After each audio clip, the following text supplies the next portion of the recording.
The bank's automatic doors swung open with a soft whoosh, and a sleek black car pulled up outside. 3 executives in crisp suits stepped out, carrying folders and documents, their expressions a mix of urgency and respect. Every eye in the bank turned to the unfolding scene. Clark's chest tightened. Something wasn't right. He tried to regain composure, straightening his tie and puffing out his chest, but the unease creeping through him was undeniable. The manager had thought he understood power, that he had control over the narrative, but something in the air now told him he had been gravely mistaken. The executives entered, moving quickly toward the counter where Steven Seagal had paused. One of them cleared his throat. "Mr. Seagal, we've been waiting for you, sir." Clark froze. His smirk faltered. "Wait. Mr. Seagal? You mean, that's him?" His voice trembled, betraying the panic he tried so hard to mask. "Yes," one of the executives replied. "He's the new majority owner of this bank. Everything is under his oversight now." The murmurs erupted into audible gasps and whispers. Customers turned to one another, eyes wide. Phones recorded, hands shook. The staff behind the counters exchanged glances of disbelief. Clark's face drained of color. He had just burned a $500,000 check, and insulted the man who owned the very bank he managed. Seagal stood calmly, unshaken, a faint but confident smile tracing his lips. "I came here to make a deposit," he said, voice low but resonant, "but now I'll be making a change." Clark's knees threatened to buckle. He couldn't comprehend the sudden reversal. In a matter of minutes, the power dynamic he had relied on for years had been completely overturned. The manager who had flaunted arrogance and bias now stood completely exposed. One of the executives handed Seagal a folder. He flipped through it briefly, then turned to Clark. "Sir," he said firmly, "we've reviewed the staff's performance and your behavior today has been noted. We'll be making adjustments." Clark swallowed hard, realizing he was at Seagal's mercy. "Sir, I'm so sorry," he stammered. "I didn't know who you were.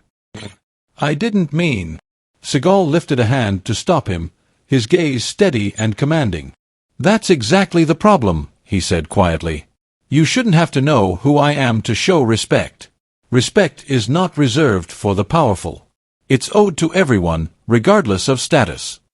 The old clerk near the back, who had observed everything with quiet composure, stepped forward. Seagal turned to him and nodded. "You've demonstrated the respect and patience that should guide this branch. From today, you're the new branch manager." The clerk's jaw dropped, a mixture of shock and pride washing over him. The staff whispered congratulations, and the tension in the bank began to dissipate, replaced with awe and respect. Clark, meanwhile, remained on his knees, trembling. His arrogance had been dismantled in mere minutes. The realization of what he had done, the burning of the check, the insult to the owner, the public humiliation, sank in fully. Every face in the bank, every phone recording, bore witness to his failure. Seagal turned calmly toward the exit. "Let this be a lesson," he said softly, almost to the room itself, "that true strength is not in belittling others. True power is quiet. True respect is earned." As he walked toward the doors, customers whispered in amazement. Phones captured the moment in high definition, destined to be replayed thousands of times online. The bank had been ordinary moments before, routine, mundane, and now it had become a stage for a profound lesson in humility and power. Clark, still kneeling, could only watch. He had learned, in the most public and undeniable way, that arrogance and bias could blind a person to the truth, and that underestimating someone based on appearance, demeanor, or preconceptions was a mistake that could cost everything. Seagal opened the doors, stepped into the sunlight, and disappeared into the sleek black car waiting outside. Silence filled the bank for a few seconds before it erupted into whispers, awe, and discussion. The manager had been exposed. The staff had been tested. And everyone who had witnessed the moment would remember it for the rest of their lives. One thing was certain: the quiet, composed man in jeans and a worn jacket, the one Clark had dismissed, had completely rewritten the rules of power and respect in that bank. And the lesson was clear: never judge a person by appearances, and never underestimate the quiet strength of humility. The tension in Grand State Bank lingered like a thick fog, even after the initial shock of the reveal had settled. Customers whispered to one another, their phones still raised, recording the moment when the quiet man in jeans had become the center of attention. Clark remained on his knees, trembling, his pride shattered. The arrogance that had carried him through years of managing the bank had been stripped away in mere minutes. Steven Seagal, calm and composed, turned his gaze toward Clark. His eyes were steady, unwavering, yet not filled with anger. Instead, there was a quiet authority, a presence that demanded respect not through intimidation, but through calm strength and clarity. "Sir," Clark began, his voice cracking. I'm so sorry. I didn't know who you were. I made a mistake. Seagal raised a hand to stop him. "That's exactly the problem," he said softly. "You shouldn't have to know who I am to treat someone with respect. Respect isn't earned by status or power. It's owed to everyone, regardless of who they are or how they appear." Clark's head bowed, and for the first time, he truly understood the weight of his arrogance. The shame was crushing, but it was also a lesson, one he would never forget. He realized that his obsession with hierarchy and appearances had blinded him to the simple, fundamental truth. Respect is not about fear or dominance, it's about recognition of others' humanity. Seagal turned his attention to the old clerk who had quietly observed the entire confrontation from the back.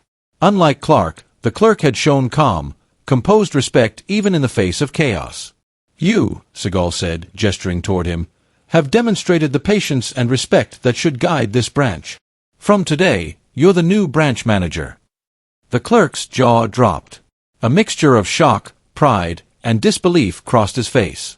Staff members whispered congratulations, and a wave of relief and admiration swept through the room. The new manager, previously a quiet observer, now stood at the center of a transformation that Clark had failed to recognize. Clark remained kneeling, finally lifting his eyes to Seagal. I don't know what to say, sir," he stammered. "I've humiliated myself and the branch. You deserve nothing that comes from arrogance," Seagal interrupted gently. "But you do have a choice. You can learn from this, or you can continue walking in ignorance. The lesson is clear. Humility is not weakness. Strength lies in understanding, in patience, and in treating everyone with dignity." The air in the bank seemed to lighten. Customers slowly relaxed, their whispers turning into murmurs of amazement. Phones continued recording, but the focus had shifted from shock to reflection. Even the staff, who had been tense and unsure moments earlier, now felt a sense of clarity. They had witnessed a moment of true power, a demonstration that authority is not measured by titles or wealth, but by character and composure. Seagal took a few steps toward the exit, each movement measured, deliberate, filled with the quiet confidence of someone who knew his own strength yet never flaunted it. As he reached the door, he turned one last time toward Clark. "Learn from this," he said simply.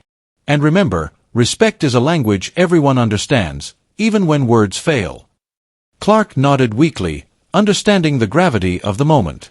For the first time, he felt true humility. The manager who had once believed power was in control, intimidation, and appearances now recognized that real authority comes from restraint, wisdom, and respect. Seagal stepped out into the sunlight, disappearing toward the sleek black car waiting outside. The bank was left in a profound quiet. The customers whispered among themselves, staff members exchanged glances, and Clark slowly rose to his feet, the weight of the lesson pressing on him like a tangible force. The quiet clerk-turned-manager stepped forward, taking a deep breath. His hands trembled slightly as he accepted his new responsibilities, aware that the branch had just been transformed not by money or title, but by a lesson in true respect and humility. Clark lingered near the back, his thoughts heavy. He knew that his behavior had been a failure, but he also realized that this was a turning point. He had been shown the stark difference between arrogance and authority, between fear and respect. And though the path ahead would require effort, he now understood that he could rebuild, not by asserting dominance, but by earning respect through humility and integrity.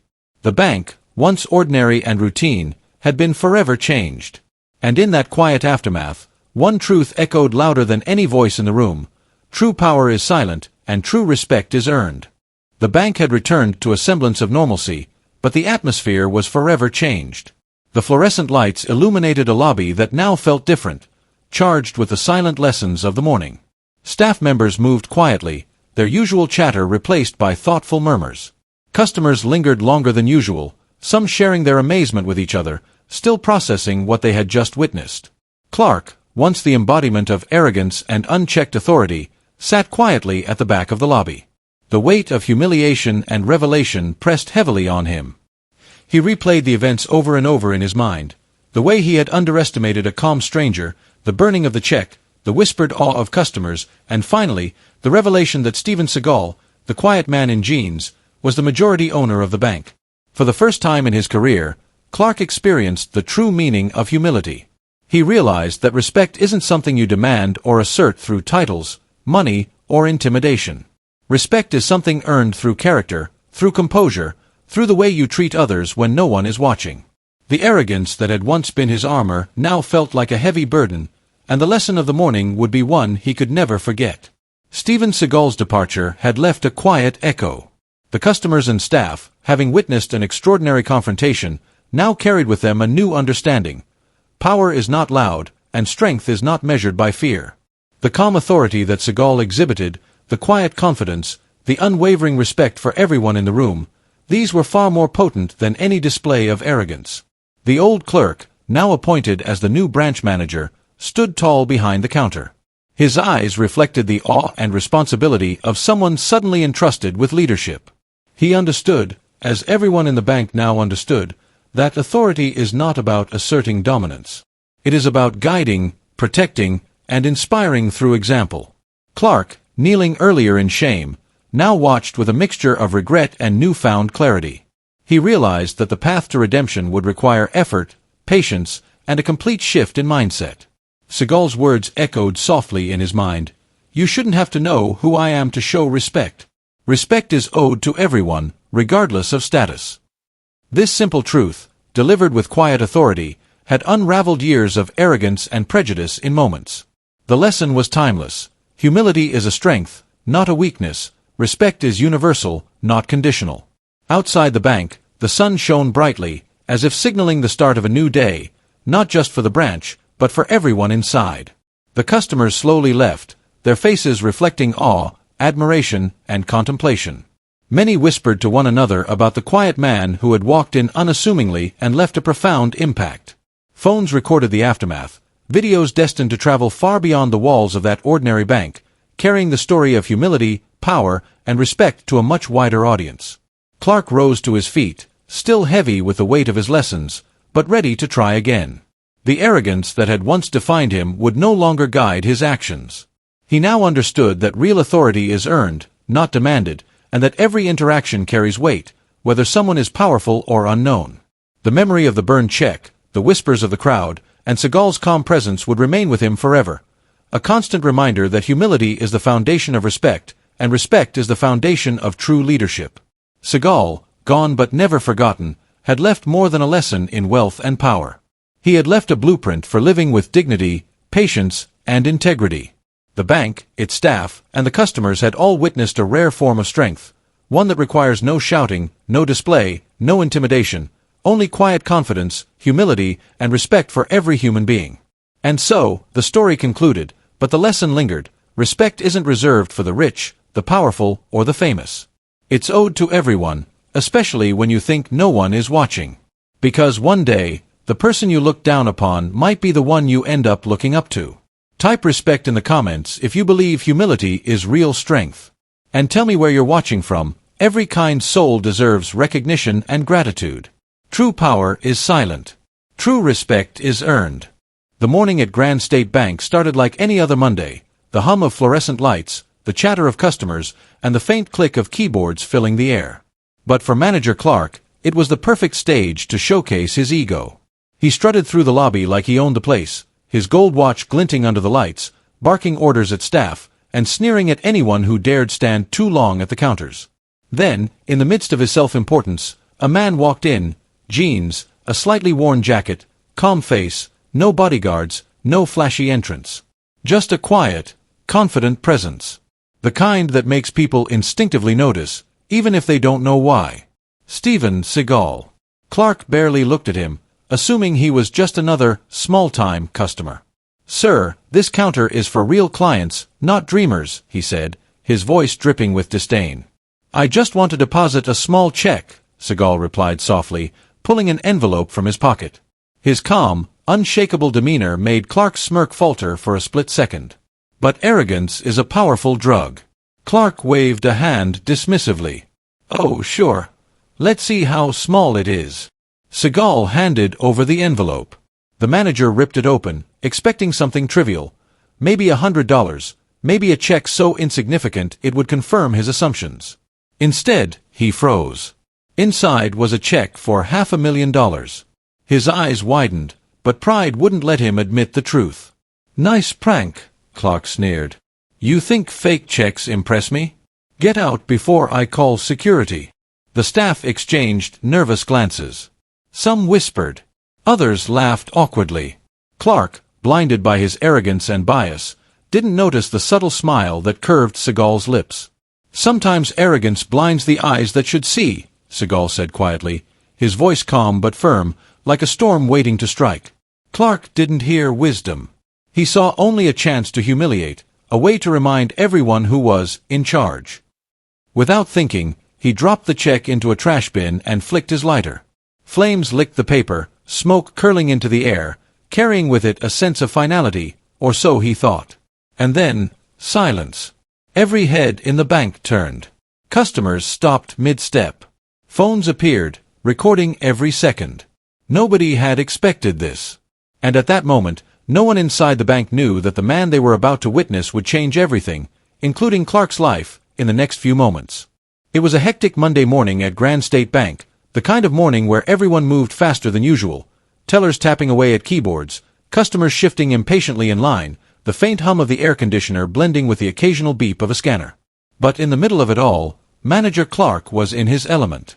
He strutted across the polished lobby floor, shoulders back, head held high, as if the bank itself existed solely to showcase his authority. His gold watch glinted under the bright fluorescent lights. Staff moved quickly to avoid his sharp gaze. Some cowered slightly when he barked orders, others pretended not to notice, all knowing that Clark thrived on asserting dominance. To him, power wasn't earned, it was displayed, flaunted, and used to belittle others. Then, without any warning or fanfare, a man walked in. Jeans, slightly worn jacket, calm and composed. No bodyguards, no entourage, no dramatic entrance. Just a quiet presence that seemed to command attention without demanding it. Steven Seagal. Clark barely glanced at him, sizing him up as just another customer. In his mind, this man was nothing special, another face in a line that would soon be forgotten. With a smirk, he leaned over the counter and said, "Sir, this counter is for real clients, not dreamers." Seagal's expression didn't change. Calm, neutral, yet carrying a subtle weight that made even Clark feel a flicker of unease. "I just want to deposit a small check," he replied quietly. Clark laughed softly, a harsh sound that echoed slightly in the lobby. "Oh, sure. Let's see how small it is." He didn't even notice the way Seagal handed over the envelope with steady hands, as though he were handing over something trivial, yet infinitely more valuable than Clark could imagine. Clark tore the envelope open. Inside was a check for $500,000. Time seemed to slow. His eyes widened, but his pride and arrogance refused to let him recognize what was right in front of him. He pointed a finger, sneered, and said, "Nice prank. You think fake checks impress me? Get out before I call security." The staff froze, exchanging nervous glances. Some whispered under their breath, others tried to mask their shock with forced smiles. A few brave ones pointed subtly, silently trying to make sense of what they were witnessing. Seagal remained calm, almost serene, his faint smile unwavering. "Sometimes arrogance blinds the eyes that should see," he said softly, the words slicing through the tension in the room. Clark, however, only saw an opportunity to humiliate. Without thinking, he dropped the check into a nearby trash bin and flicked his lighter. Flames licked the paper, curling upwards, and smoke began to fill the air. The smell of burning paper mixed with the usual scent of coffee and polished floors, creating an almost surreal scene. Customers gasped. Phones appeared in hands, recording every moment. Some people froze mid-step, unsure if they should intervene. A few old-timers in the back whispered, "Who is this guy?" and "I've seen him somewhere," but the words barely made a dent in the manager's ego. Clark looked triumphant. He thought he had just asserted dominance, taught a lesson, and reminded everyone of their place. But he didn't notice the subtle shift in the room. A quiet tension began to build, like a storm gathering strength before it breaks. Seagal nodded once, almost imperceptibly, and began to move toward the exit. Not in anger, not in fear, but with a calm certainty that left a strange weight in the air, a sense that this encounter was far from over. As he walked, people whispered, some secretly recording, others openly staring. An old clerk near the back of the bank frowned, squinting. "Wait, that face. I've seen him somewhere." The lobby fell into a tense quiet. Even the hum of the air conditioner seemed to fade. Clark, oblivious to the growing unease, straightened his tie and turned to a teller. "Everything under control here," he barked, expecting nods of agreement. Instead, he got nervous glances, quiet gasps, and the creeping realization that something much bigger than him had just walked through the door. And at that moment, nobody in the bank, including Clark, had any idea what was coming. The man in jeans, the quiet stranger with the calm face, had already planted the seed of change, and it was about to grow faster than anyone could imagine. Clark's arrogance was unshakable. Even as the smoke curled from the trash bin where he had burned the check, he strutted back behind the counter, confident he had just shown everyone who was in charge. To him, this was another routine display of dominance, a reminder to staff and customers alike that he ruled this space. But Steven Seagal didn't move in panic or anger. He didn't shout or threaten. He just stood there, calm, composed, a faint smile on his lips, like a storm contained in a single breath. That quiet presence, that unshakable demeanor, made Clark uneasy, though he refused to admit it. "Sometimes arrogance blinds the eyes that should see," Seagal repeated quietly. His words carried weight, a subtle but undeniable power. Clark ignored it. He believed he knew the world, believed he knew how to judge people in a split second. "Fake check," Clark barked, pointing a finger at him. "Do you think this impresses me?" "Oh, no." The staff, unsure of what to do, shifted nervously. Some whispered to one another, trying to piece together what was happening. Others pulled out their phones, recording the scene as it unfolded. Customers froze mid-step, some gaping, some shaking their heads in disbelief. The boldness of the act, burning a check right in front of the person who handed it over, had stunned everyone. Seagal didn't flinch. He didn't yell. He simply watched Clark, the faintest of smirks curling at the corners of his mouth. Calmly, he said, "You should see what you're missing, not just what you think you control." His voice was quiet but deliberate, slicing through the tension like a razor. Clark's face reddened, a mix of anger and embarrassment. His ego, bruised by the hint of recognition in Seagal's calm authority, refused to let him admit that this was no ordinary man. He was still clinging to the illusion of power, the belief that intimidation and bias could maintain control. Then, without warning, Clark dropped the check into the trash bin and flicked his lighter again, flames licking the paper. The smell of burning ink and money filled the air, mingling with the tense hum of the bank's activity. A few customers gasped audibly. Some pulled out their phones, documenting every second, sensing that this moment was about to escalate far beyond ordinary bank drama. Seagal's gaze followed the flames, unflinching. "You think this teaches a lesson," he said softly, almost to himself. "But true strength isn't in humiliation. True power is in understanding." Clark, blinded by arrogance, only sneered. He looked around at the bank employees, some of whom were still frozen, and tried to assert control. "Let this be a lesson to all of you. This is how you maintain order. Obey or suffer." But the energy in the room had shifted. The customers, the staff, all had felt the presence of someone larger than life, someone who commanded respect without demanding it. Even the old clerk in the back, who had quietly observed the exchange, leaned forward, squinting. "Wait, that face. I've seen him somewhere." Clark, oblivious to the growing tension, turned his gaze back to Seagal. "Enough talking. Security." Seagal didn't move. He simply nodded once, a slow, deliberate movement. His calmness contrasted starkly with Clark's desperation. Every second that passed made Clark's mistake more obvious to everyone in the room, that burning the check had been an act of arrogance, not authority. The flames crackled. The customers held their breath. And in that moment, It became painfully clear. Clark had underestimated the man standing in front of him.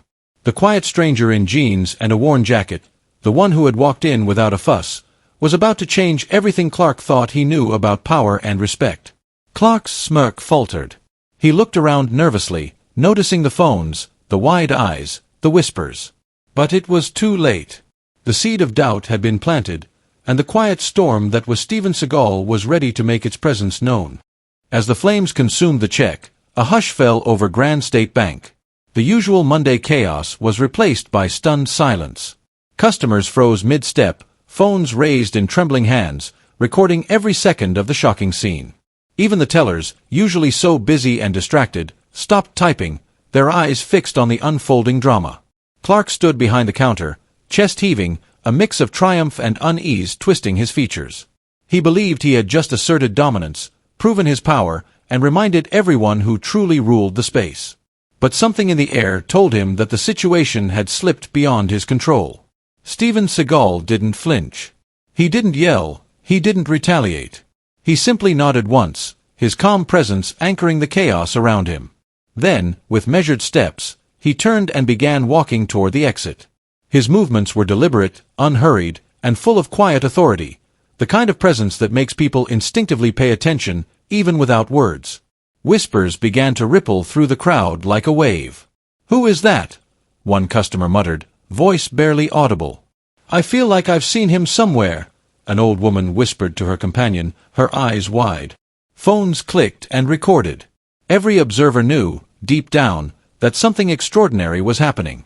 An old clerk, who had been quietly tending to paperwork near the back, squinted.